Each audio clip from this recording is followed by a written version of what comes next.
and welcome back to highintensitybusiness.com, the podcast where we discuss high-intensity strength training and provide you with the tools, the tactics, and strategies to grow your strength training business. This is episode 334, and today we're going to talk about ARX, state of the nation, what's going on with ARX, what are they focused on, what are they excited about. We're going to talk about a new research study comparing ARX adaptive resistance training to moderate intensity resistance exercise with some fascinating findings, super exciting stuff for ARX, but also for the wider high intensity training community and business industry. Incredible evidence to support the effectiveness of high intensity training over more traditional resistance exercise, which I think is going to really help you guys support your services and also educate your prospects and clients.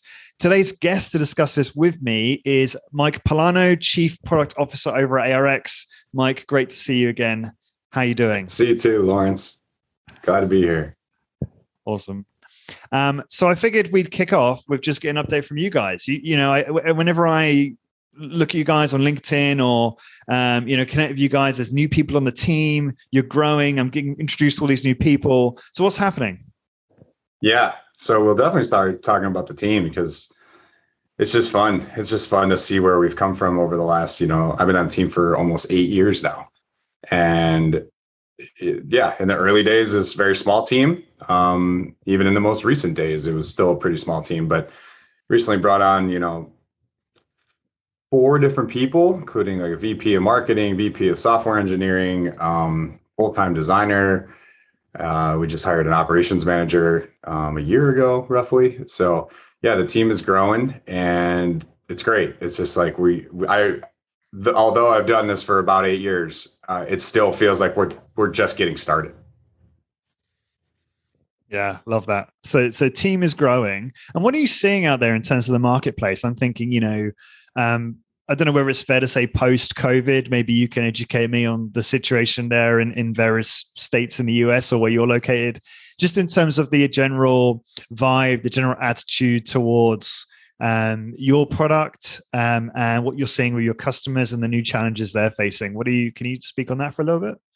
Yeah, so I guess we're out of Austin, Texas for everybody listening. So we're in the States. And I think the last year and a half, what are we at? However many months that is since COVID. One thing that's been great is that last year was our best year, our most successful year ever. Congratulations. So yes, there are people out there who made it work.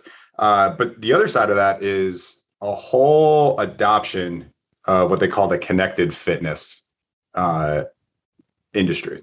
So this is your Pelotons and your tonals and your mirrors and all this kind of stuff, which is frankly, people sometimes are like, is that competition for ARX? No, like not whatsoever at all. Like we do very different things, but generally what it is very supportive to the idea that we should leverage technology in a way that makes our workouts better, easier, faster, more quantifiable, whatever the benefit is that they're trying to achieve. It's like, great. Like there are companies out there who are taking shots at how to do each one of those and how each one of them have their own format that they're doing it in.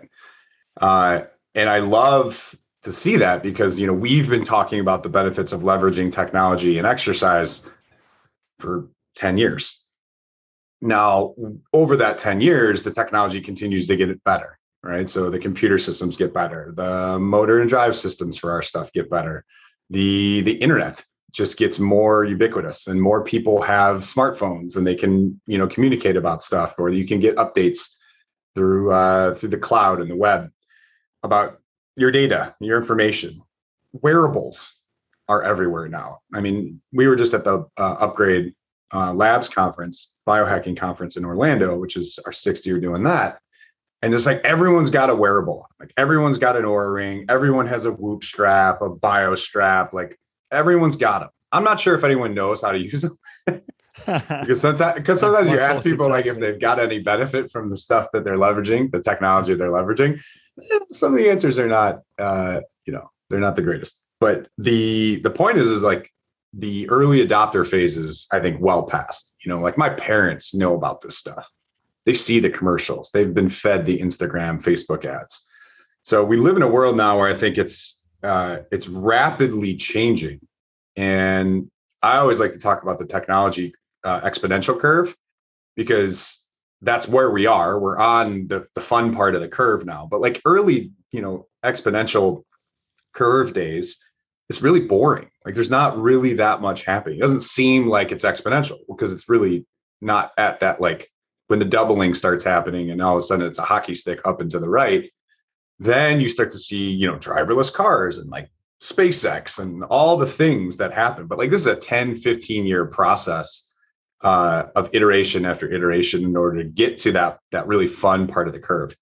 And I'm not saying we're not, I don't think we're quite there yet where the world is like fully adopted a lot of these exercise technologies. I don't think we're anywhere near it. But the point is like we're much closer than we've ever been. And with each year, it seems like there are many other players that are throwing their hat in the ring and seeing the value. And that's the most exciting thing for us, because that just only it validates at the ARX technology that we've been, touting for so many years. And it gives us an opportunity to kind of leverage that momentum. Like we believe we have the best form of that technology. Like never going to hear me say otherwise. But that doesn't mean the other technology is bad. It just means like, I think we have the best. And so if everybody is kind of working towards that same goal of like, let's use technology to like make this easier, more effective, whatever, then I see that as a huge win. And that's really what the last year and a half plus has shown us as a team and within our industry is technology's here. It's not going anywhere. And it's still at an early stage, but like it's starting to get pretty good. Like we're actually starting to make some moves, beyond the barbell. Yeah, no, it's these are great trends that are, I guess, very positive for ARX as you describe. So let's get into this study, shall we? I appreciate the update on the business. Sounds great. But I'm really excited to talk about this research with you. So do you want to just introduce the research and maybe give us a quick overview and then we'll sort of go from there? Yeah, for sure. So, forever we've had the conversation around our technology compared to weights, right? And they're saying, well, like, yeah, you're using motors over here and this new form of adaptive resistance and the computers and all the stuff that we have. If anybody's new to ARX technology, arxfit.com, go check it out. You can see what we do, but we use weights instead of motors, motors instead of weights to create the resistance, which is just a kind of a paradigm flip. And then we have computer software that controls the whole thing. So measures, quantifies all your work, as well as can control for all the variables that we struggle with a lot with weights. How fast do I move it? What type of resistance should I choose, et cetera. So throughout our journey of building this technology and creating it, you think, well, like internally, we all know this works. We've all seen our physical bodies change. We understand, when we use it over the course of time, our numbers are going up. We know that we have 12,000, workouts that happen every month. So there's plenty of people out there who are now saying like, yes, this absolutely works.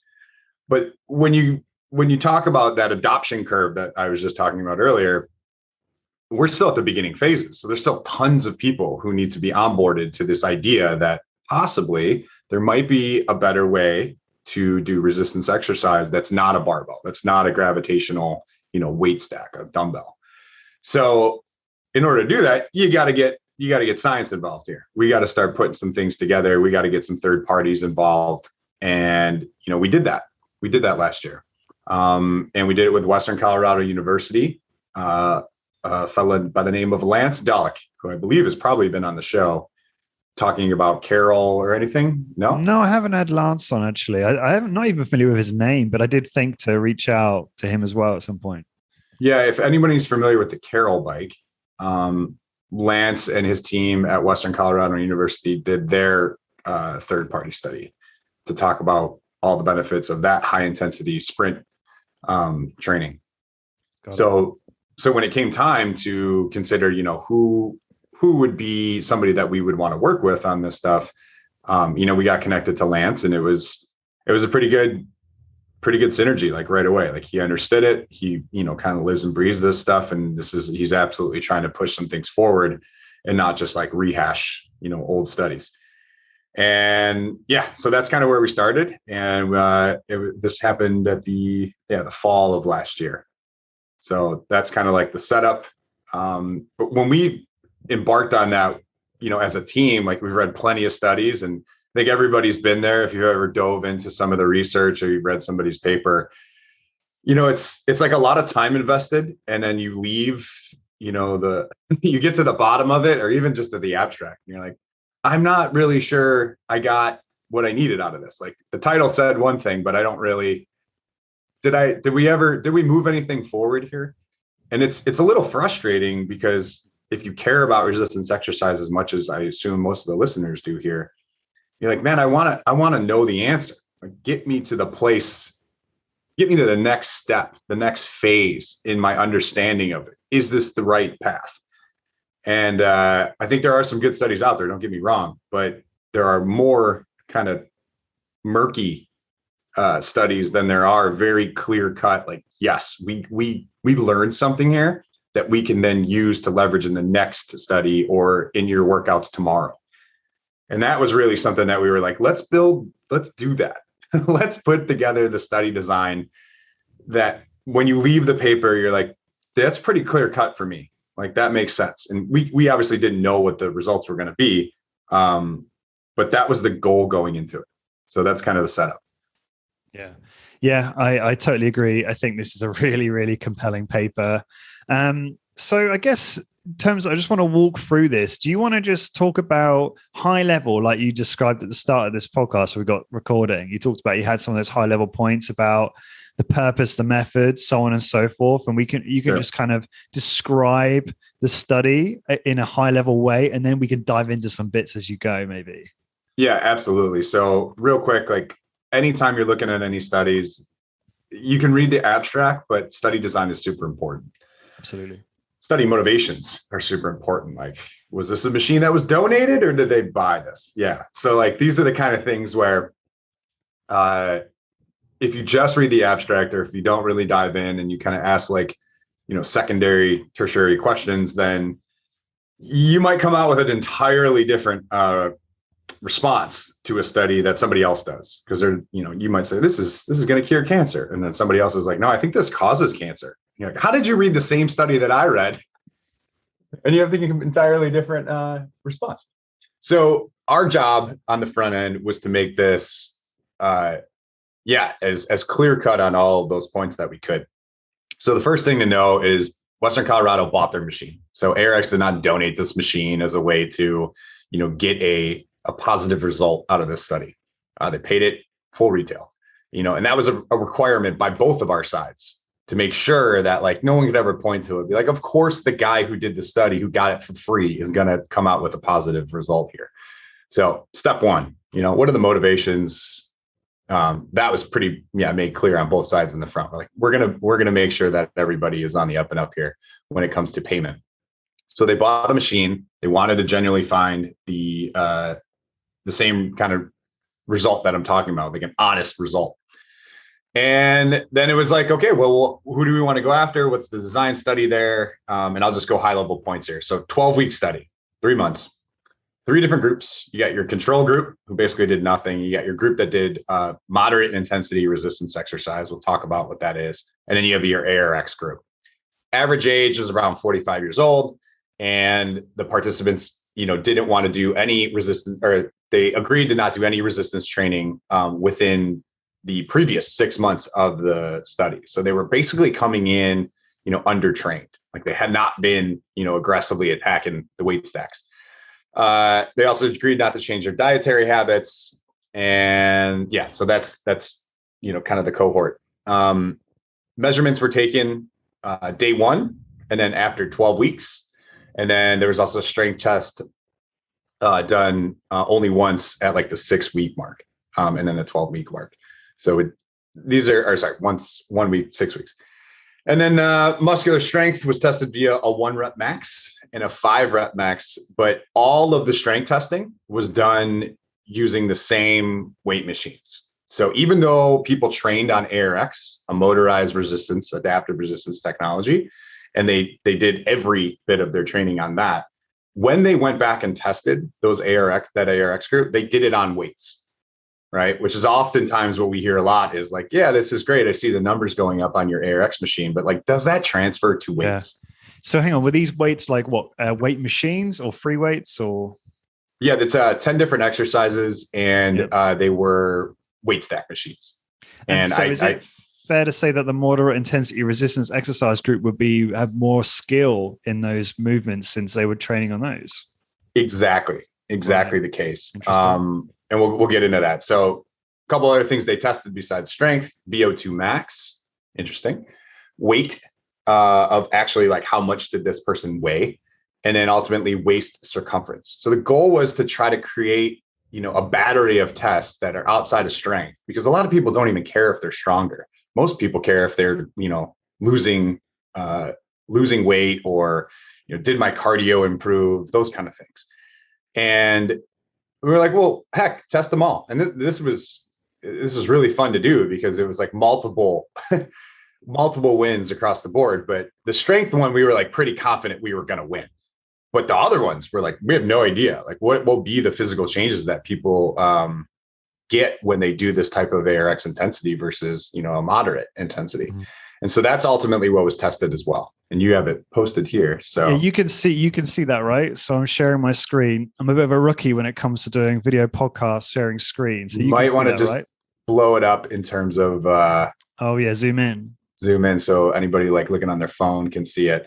All this stuff, we'll have the link in there for you guys to go and dive in if you want to look at it. We're just doing very high level. That's right. The link of the paper will be in the blog post at episode 334. But I just want to give some of my own. Oh, hang on a second. I'm just going to move this over some of my notes. Some of my own views on this table, because it's really quite astounding, actually. And so if I can go through my observations, Mike, and then you can kind of go ahead. Please do. Yeah, great. So the first thing that popped out to me, though, is that ARX wasn't able to reverse anyone's age or make people taller, which is a bit embarrassing, Yeah, that was the one we were going after, and somehow that one just took us off guard. We thought for sure we could get at least like a couple months. So that's my worst joke ever in a podcast, but there you go. So if I'm interpreting this correctly, in terms of the waist circumference, the improvement by moderate intensity resistance exercise was minus 0.5 centimeters, whereas the improvement of ARX was minus 2.1 centimeters. That's a 4x improvement in terms of ARX versus moderate intensity resistance exercise. That's awesome, right? And then it goes on, fat percentage, minus 1.7% with a moderate intensity RE, and minus 4.4% of ARX. That's a 2.5 times improvement. Correct. And then VO2 max was plus 1.5 with moderate intensity resistance exercise, but plus 5.2 with ARX. I can't remember the exact metric. What was it? I don't even know how you read that in terms of the VO2 max metrics. I'm just reading the numbers. I don't know. What is that? Millimeter? Yeah, it was roughly 3.5x improvement in the ARX group over the moderate intensity group for VO2 max. Great. Yeah. And then obviously with muscular fitness, meaning strength, power, and muscular endurance, there was 1.5 to 2-fold better increase with ARX over the moderate intensity resistance exercise. It was a 90% improvement in strength in the ARX group. Okay. 90%. What to elaborate on that? What do you mean by that? In comparison. So the moderate intensity group went up as well, but overall the takeaway is like if you compare the moderate versus the ARX group, it's 90%. We had 90% more benefits than the moderate intensity group did. Oh, I see. Okay. Yeah. Wow, that's a great way of summarizing it. It was almost twice the amount of strength improvements across the board. Yeah, it's unbelievable. And the ARX is 33% of the time, right? So the moderate intensity resistance exercise workouts were 45 minutes versus the 15-minute ARX workouts. Right. And I think if that alone was the only thing, if everything was equal, if all of those improvements were equal to the moderate, but we did it in a third less time, heck, we would be ecstatic about that, right? Because that's a huge benefit. And that's the number one reason I think most people choose to opt out of resistance exercise or exercise altogether. I don't have time. that's what they say that's what they say. Yep. Yeah, absolutely. So, okay, so I just want to go into the why behind some of these results. So if we go back to the experimental design, which I'm just going to zoom out here. Mm-hmm. So you can see here, this is the exercise prescription. So you can see moderate intensity resistance exercise group followed an arbitrary 1 set, 10 reps, 2 times a week in weeks 1 and 2. And you can see how it progresses to week 12. Now, am I right in thinking this is obviously not to muscle failure? Correct? No. And so it was not intended to be either. So when we looked at the moderate intensity group, our goal was not to compare this to the high intensity world and the people who are going to the 1 set to failure. We were trying to compare this to what all these are from the ASCM, guidelines. And that's, this is what they're saying is if you do this, you'll get benefits. Okay, great. But ultimately too, if you just really look around the gym and you kind of, ask yourself the honest question over the lifetime of most people's training, this is the range that most people are exercising in. Like not many people are breathing heavy and pushing hard when they are doing resistance exercise. They're typically somewhere in this, 60, 70, 80% maybe of 1 rep max. And so that was what we were trying to compare it to. It was more about the majority of people, not like the very small minority of people who work really hard using weights. Sure. Yeah. No, I totally understand that. And that makes sense to do that study, right? And just for clarity, so with the ARX exercise prescription, you got here, they were doing 1 set twice a week. And that didn't change. And they're doing 6 reps with a 7/7 cadence or tempo movement speed. Now, I'm assuming that, the bottom line for me in this study, if I've read the study correctly, is that the ARX group had a closer proximity to muscle failure or achieved muscle failure, and that was probably responsible for the huge gap in results with ARX versus moderate intensity resistance exercise. But so when I look at this exercise prescription, were these subjects getting to muscle failure with that protocol? Can you just describe? Because I it's a long time since I used ARX. Because I'm living in Ireland and there isn't one locally. Otherwise, I'd be on it all the time. And so I'm just trying to understand, like when I look at that prescription, how does that feel? Where is that individual in that exercise? What's the effort level? To be honest, I wasn't there, so I don't know each person's stats and data there. The general vibe was that we wanted to create what we believed was enough time under tension that we felt would be valuable using ARX. That typically is in the early days about 6 reps. And if you have 7-second cadence going forward and 7-second cadence coming back, that's a 14-second rep. So you got 14 seconds times 6. So that's essentially what we're looking at. It's about 90 seconds if you're doing the math. So time under tension. And that was our goal. We're going to start there. And for the first 2 weeks, they just did that. And then ultimately we gave them a little rest pause as their intensity would increase. If you look at weeks 3 and 4, and then in weeks 5 through 12, they went from, 1 set of 6 to ultimately 2 total sets of 4. So they went from 6 total reps to 8 total reps. So we increased it by, about 30%. As they started to get stronger and more capable.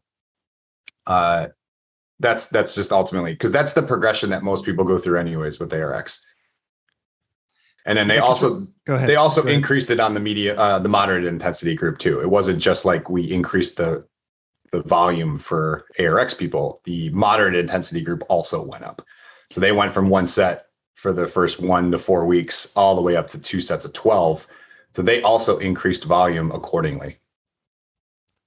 And just, sorry if you already said this, I'm just re-clarifying. Was the load increasing too during the experiment? So that it was always, because you were always measuring 1 RM, or is that measurement taken at the start and then it was just the same, it was the same load throughout the entire experiment? So, go ahead. Yeah, I think what happened was, let me see here in that. in the design. Do you need me to scroll up, or are you reading it separately here? No, I'm reading it separately here. So what I believe is they weren't able to do 1 rep max testing like throughout. So I think they did it after the 6-week period of time. Yeah. And then I think they adjusted. We can verify that though. Yeah. So in that case, they didn't increase the load during the experiment. I'm just talking about the moderate intensity resistance exercise group. They just increased the volume. No, I think they had to, right? Because otherwise we wouldn't have been able to. I don't think that would have worked out well in their favor. So yeah, no, they still got with improvements. You. Yeah. I think they did it after the strength test as they adjusted. And I should know that, but I don't. It's okay. I've probably skipped over that bit in the design, and so listeners can refer to the blog post to find the information on that specifically. But just remind me and the listeners how the ARX works in terms of resistance, because how would you provide progressive resistance? And again, sorry if you've already described this, but it's quite complex, at least for me, when I look at the weeks 1 to 12. How is progressive resistance applied in this context? Yeah, so the core fundamental of our technology is that the adaptive nature of our technology in our machine is not the motor system. It's you, the individual. Yeah. And that often needs to be explained because people think that there's some kind of like magical adjustment that the machine is doing. It's not. It's a motor system. It's always going to win, and it wins at the same level that it won today, that it will win when you're twice as strong next week. You're always going to lose to the motor system. But the key is like I, as the individual fighting this motor, am going to be able to create more force if I get stronger. If I get twice as strong, then I'm throwing 2x the amount, and that's getting delivered back to me, mirrored essentially by this machine. And the progression of resistance happens as you start to get stronger. You start to see the numbers on the screen go up, and then you start to be able to track your progress from last week. So keep in mind, when you're doing a chest press, let's say on an ARX machine, live in the moment, every second, you are watching your force output compared to what you did last week. So if I draw like a graph, a strength curve, then that's what you're chasing every day, every week. And so they were just chasing what they did last week and trying to beat it. So there was no like defined amount of progression. It was just do your best, like do whatever you feel like is your best today. And I know that they had it compared to what they did last week. So there's the whole side of this quantification thing, which is another reason why, tracking your workouts is super important. But that was not you were not able to do that with the moderate intensity group because there's no feedback mechanism that happens from a weight stack machine. You're just kind of in the moment doing it, and you're just trying to achieve a certain amount of reps. With ARX, I'm trying to achieve a certain amount of reps, but actually the reps are predefined, but I'm trying to achieve a certain amount of output, individually, like per rep, even per portion of the rep. Like I have an eccentric max that I'm trying to get after. I have a concentric max that I'm trying to get after. And then I have all the numbers in between. And so they were just chasing their peaks, chasing their graph from the previous week on ARX.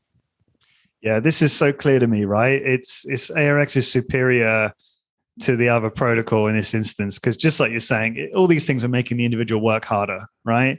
They're making you work harder because you're trying to beat yourself, trying to beat the data. And the more effort you apply, the stronger you get, the more resistance is going to be applied back to you, right? So you're going to be generating much more fatigue. But this is a really good point. Like I'm very, focused currently on tracking my own workouts, and I have to know what I did previously. Otherwise, sometimes I just won't have the motivation to go there and to really go to failure on exercise. And that's really important to me. So that's that, and that's kind of true of what you're saying with the way ARX does that, except it obviously is a bit more sophisticated than that. But is it fair for me to say, Mike, that the bottom line here is that the individuals that were doing the ARX protocol were far more likely to be close to or to have achieved momentary muscular failure, whereas the other group probably didn't. And that's what I'm seeing here. I know you kind of answered that earlier and said you don't know, but you think that's probably likely, right? Because ARX helps you get there. The way I would phrase it, Lawrence, is it's more likely that the ARX group was working at a higher level of intensity. I'll say that because I don't know Yeah, where that's a everybody good way of ended putting it. and per set, per rep. I don't know. I didn't go through everybody's numbers in order to find this out.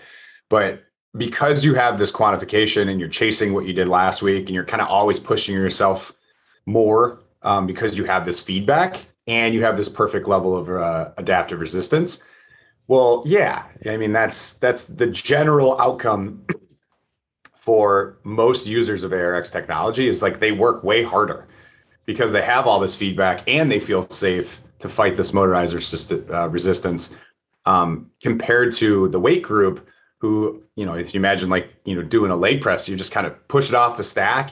12 reps is the prescription.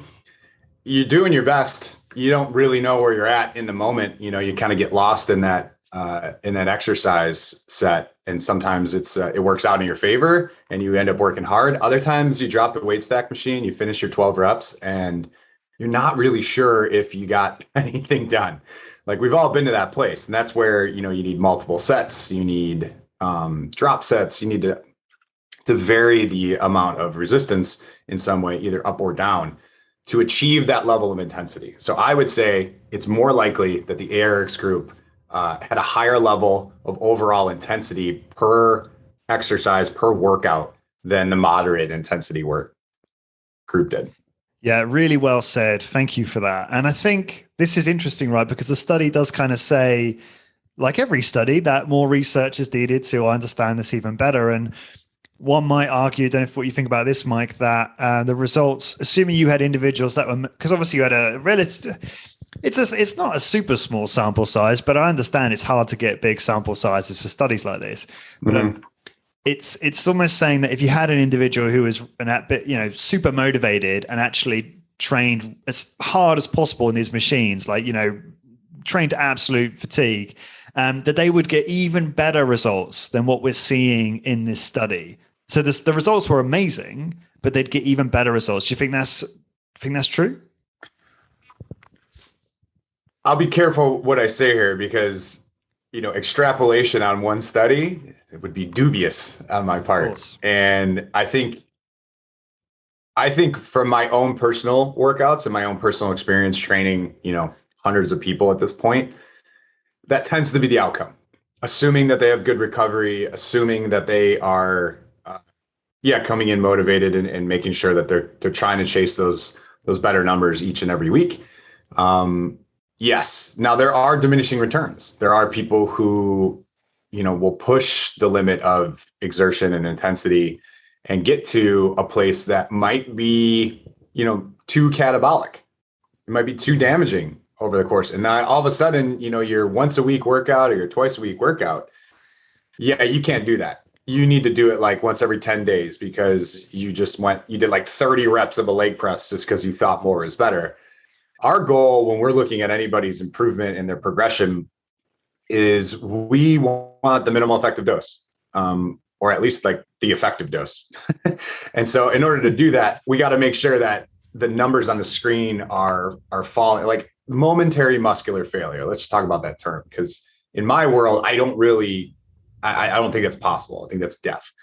So when we say momentary muscular failure, what we really mean is according to whatever weight is on the other side, right? Because your muscles have not failed to the point where they can't do anything. They can just do less than whatever was on the weight stack. So when you watch a progression of somebody doing an ARX set of leg press, it might say they hit up, 100, let's say as their max. The second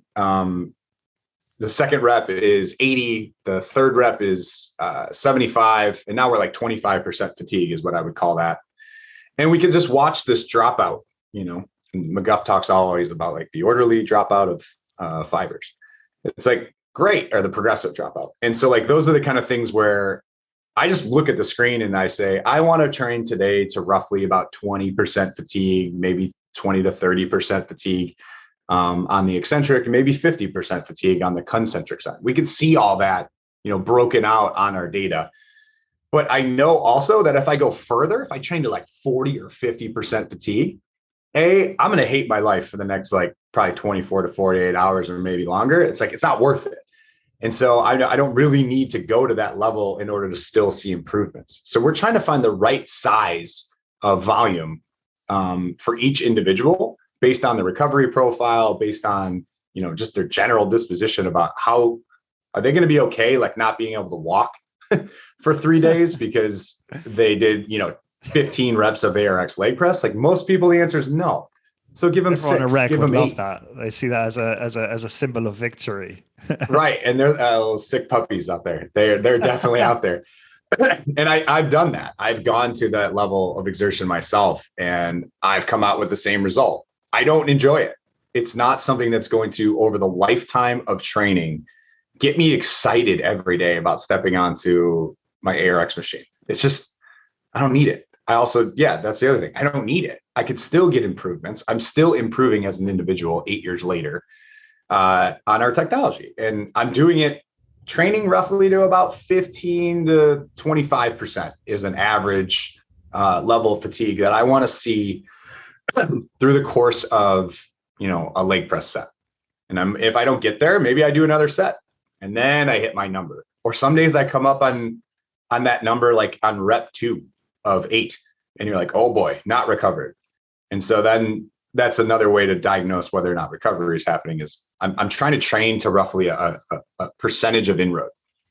And that's where you can't beat it. Like the feedback is everything.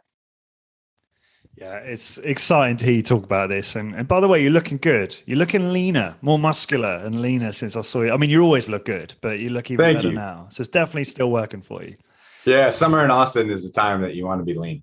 And sure. I have been doing some things that are ultimately, I don't know. There's always ways to tweak dials and do things to improve one's health. And you're not going to find too many other people besides, or like outside of me, who are doing more to think about that on a regular basis. And most of the time it's really boring stuff. It's like, oh, I'm just not sleeping. And then when I start sleeping, everything, I start losing muscle mass or losing fat mass.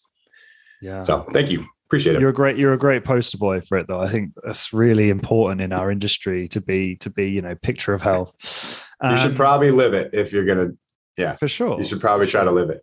It's just an incongruence there otherwise. Quick question on one of the things you said. Obviously, you answered my question very with a very kind of mature response, and I can't think of the word now, but measured. And it occurred to me, I'm just interested, when you look at your data, so when you look at 12,000 workouts a week, and you look at the first 12 weeks for individuals, and I don't know whether you get, I know you probably just mostly get force output data, but maybe you get other data too. Do you see, I guess it's impossible for you to say, do you see better results from your own data than you see in this study in terms of the improvement from baseline to 12 weeks? But are you able to answer that? So like, you're just seeing force output, I suppose, aren't you, in terms of that first 12 weeks from individuals? Like force output, total output. There's a little bit of art. Visually, I can read the lines. We're going to have rate of force development in our software soon here, which is crucial, because when I can track every instance of a range of motion, from the time that chest press, put yourself in that mental state, like I'm doing a bench press. And as soon as I take the bar off, it's loading me, right? I want to know exactly by how much. And then as I lower it, my strength is adjusting because my levers are changing. My arms are getting essentially shorter. And then it gets really hard, right around the chest. But then like I get up to the middle section and then it's easy again. But the weight is 100 pounds. So we know that there's this, single number that we're tracking there. And that's what we rate. That's what we measure as, this is what I'm capable of. I can do 100-pound bench press.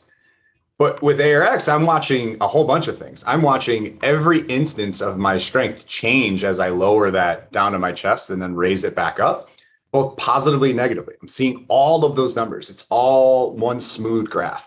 The other thing that I can see is the slope of the front end of that graph. So as I'm creating force, well, if I go from 0 to 100 pounds of force, then how fast did I do it? And some people, it's like a really, really, it's a slow progression up there. as you get better and stronger, it almost becomes like a vertical straight line. Like I can go from 0 to 100, let's say on the eccentric as I'm lowering the weight or resisting against our technology. My graphs look much more vertical, and not just mine, but like anybody who's become strength trained on ARX, their numbers all start and their graphs all start to like look and feel the same way. So much more vertical line, and then they can hold it for longer. And like, that's really the currency of life. Like we need to be able to create force on demand, not for like a marathon. We don't need any of that stuff. I need to be able to like quickly react. If I'm coming down in a rebound in basketball, that's a microsecond where I hit the ground, boom, I need to create force immediately that can handle whatever my weight is. And that like momentary transition of force that goes into the floor and then back up into my body. I need to be able to create force in that moment. I don't need to do that for 2 minutes. I just need to do it for like a half second. And that's where rate of force development is going to be crucial to, physical output, physical strength improvements. It's just another metric to look at. And so we see people's graphs change, even if their, peak numbers don't go up, their ability to create force goes up in a shorter period of time, and to be able to sustain that for like the whole rep. So at first you'll see people's lines are like all jagged, they're on, off, on, off, on, off. They can't create the consistent contraction that's required. That's a nervous system problem primarily. I mean, that happens over time. Like you just kind of get deconditioned and detrained. But man, after the first, let's just call it like 6 workouts on ARX, all of a sudden those lines start to get smoothed out. They're able to hold contraction for longer. They're able to create contraction in a faster manner. You can see it all play out. And so that's what we typically see.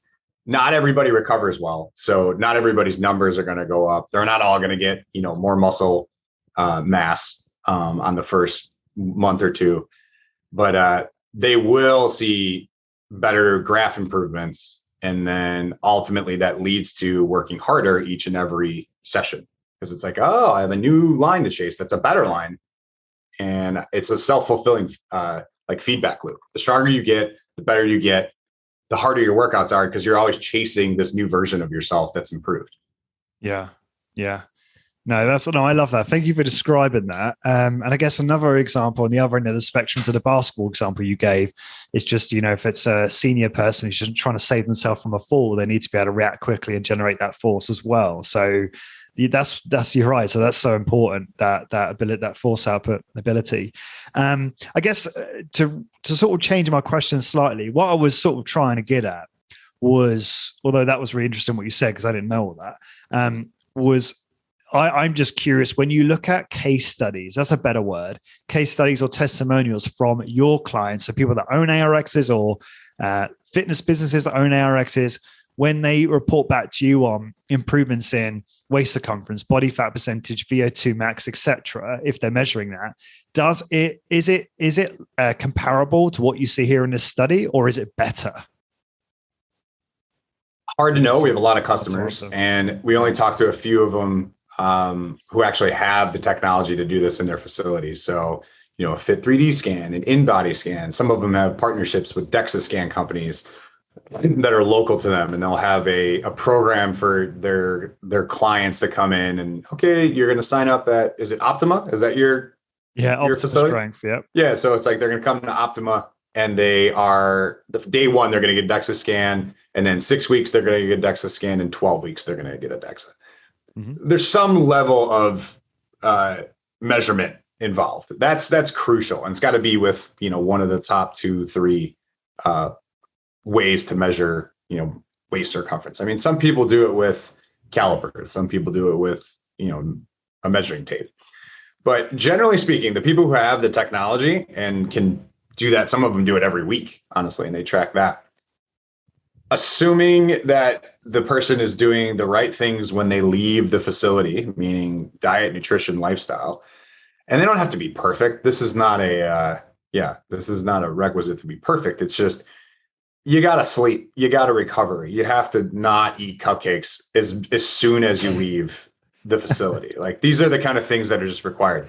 So if that's the case, then yes, we see a very strong correlation to what we see here. But I would not be able to pull that information, or I don't even know if we would ever be able to know that information across all of the 12,000 workouts that are happening every month. But the general vibe is if you're doing ARX for the first, let's just call it 6 to 10 sessions, it's not uncommon that we see, let's just say like a 20 to 50% improvement in total output. So that may not mean that you are able to hit any new maxes whatsoever. You might have the same max the whole time, but you might be able to create more force over the course of a rep, the course of a set. And that's still a win, right? That's capacity. That's a great. As a human being, you are more capable than you were previously. And then there's also people who like skyrocket and do, 40, 50% in eccentric max because they've never trained that side of their physiology. And there's just tons of reasons why that's the case. But yeah, it happens. It happens, and it happens regularly. But there are different ways that we measure improvement. We could talk about rate of force development, talk about total output. We talk about concentric, eccentric max. Those are the primary ways that we measure improvement. So as we sort of start to draw to a close, I just want to get everyone a little bit excited about some of the other outcomes of this study.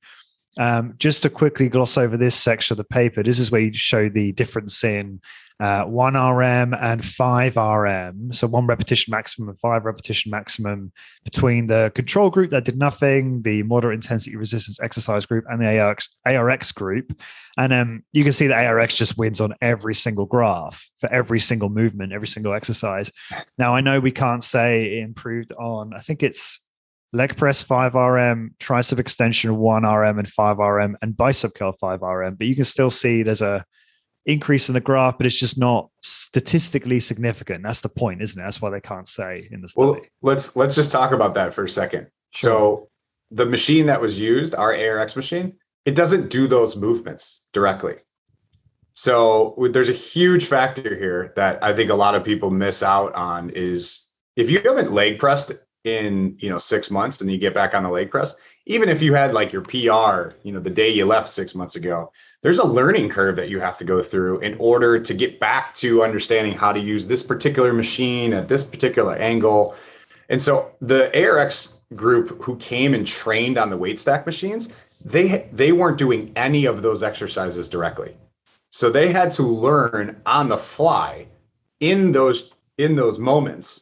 So they didn't have the luxury or the benefit of a education about, oh, I know how to use this leg curl machine. My body had not been doing this for the last 6 weeks, 12 weeks.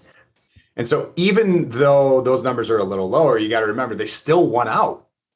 The ARX group still did better than the group who was doing the leg curl extension, the leg curl machine, or the shoulder press machine, or whatever it was, even though they weren't doing it on ARX, which just speaks very highly to the fact of like compound muscle, compound exercises that help multiple muscle groups work. And if you do them intensely enough, I don't need to do a tricep extension directly if I'm doing a really good chest press. And that showed right there. Like it was not incredible, but it was like, I don't know, like 5-10%. So that's, I think that should not be should not be we need to underscore that. Yeah, for sure. It is really profound stuff. And one of the things I wanted to kind of end on is just talk about, and this is, everyone needs to go read the study firstly. If you're interested in exercise research, resistance training research, ARX research, or you're a business owner who uses this stuff, this is amazing firepower for your sales and retention, right? For selling what you do and for educating your existing customers.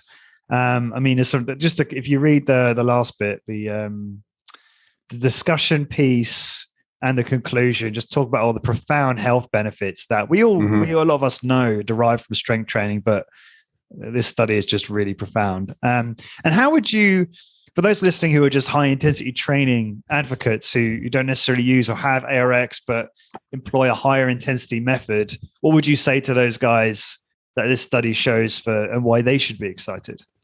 Yeah, I think this is definitely a win for, ARX directly, but it's a win for everybody who's doing higher than moderate intensity resistance exercise, which is where, our whole team came from. Working harder, obviously safe, do all those things, make sure it's there. But working harder matters by a large margin. Like, you have to create a response in the body, a stimulus that is worthwhile for your body to notice it, and then kick off a whole cascade of events thereafter. Hormone improvement, neurological improvements, blah, blah, blah, blah, blah. All the benefits of exercise, the amazing things, the genetic expression. I love McGuff's Simon Melov study where he talks about 179 genes related to aging acted more youthful after doing 26 weeks of strength training. Keep in mind, the strength increase that those people had over that time was 50%.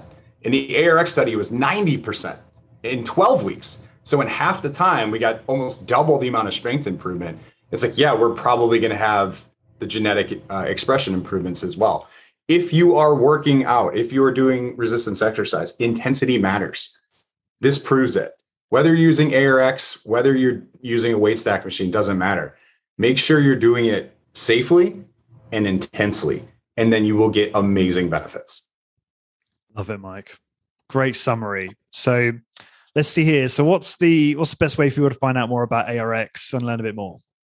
For sure. Well, one, go read the study. Don't take our word for it. Know that this is just one of many. We are going to have quite a bit of, if you're out there and you're like, I want to repeat this study, or I want to do it slightly different, please contact us, where this is what we want to do. We want to actually provide the quantification to change the game. And this is just step one. So that, and then if you want to reach out to us, arxfit.com. We got a killer ebook that Jim and I wrote, and it's got all the benefits of not only ARX exercise, but like just general resistance exercise. A really, really good, like page by page, kept it simple, added research, big key takeaways.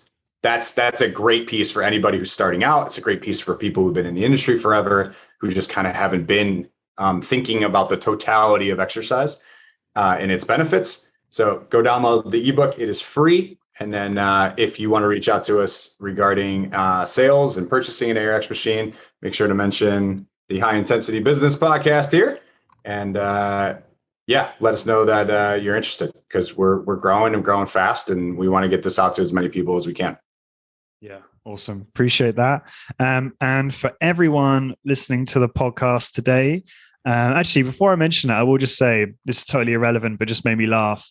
I was on LinkedIn stalking both you and Jim Keen today, and Jim Keen's photo just makes me laugh so much. He's just got that facial expression that's just like, why take life too seriously? It's all a game. Like, I mean, obviously he's not, takes his obviously work and life very seriously, but at the same time, he's just got this real different kind of fun demeanor about him, and I enjoyed that today. So if anyone wants a good laugh, then go check out Jim Keen on LinkedIn. I'm sure he'd appreciate me saying that.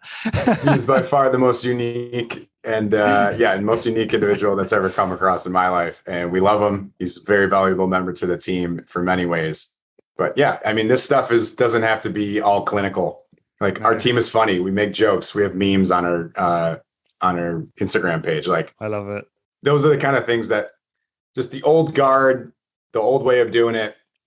We're looking to do it, the way that we feel is more accessible to the masses. We're trying to democratize exercise to everybody, and that's how the world, talks these days, in memes.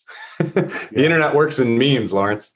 That's it. And then I just remember your guys' presentation at REC, and I think it was 2019, and it's just so funny. I mean, it was very good, but it was just like this attitude, which was like, I don't care if this pisses people off.